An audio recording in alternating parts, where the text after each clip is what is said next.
Mayong adlaw sa tanan, ako si Reggie Suganov, ang bagong champion sa WBO Global Junior Light Flyweight Champion. Nagpasalamat ko sa tanang suporta ninyo, hilabi na sa pag-ampo o pagsalig kanako na makuha na to ning belt. Nagpasalamat sad ko sa akong manager na si Florizer Ichabis Pudot, sayang walay puwas na suporta kanamo. Daghang salamat sir.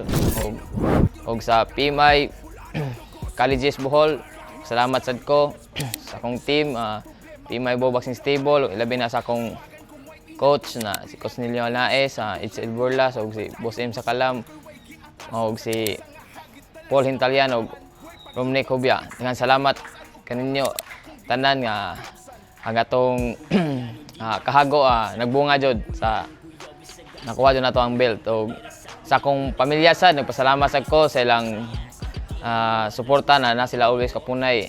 Usa na sa akong inspirasyon, taga-duwa akong pamilya. Ako sad mong gibetaran sa maabot na duwa karong Kumong Bulanon 13, kani held sa Bohol karong December 28. Ang main event ani si Jake Amparo versus Pedro Taduran, ug ang co-main event si John Berhel Vitor versus taga Korea.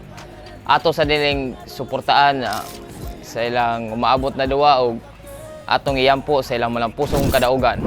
Kung gusto mo ma-updated sa mga duwa, please follow Facebook page PMI Bohol Boxing Stable, o gusto sad mo makita sa mga duwa namo or highlights, nasa mi YouTube channel Kumong Bulanon TV.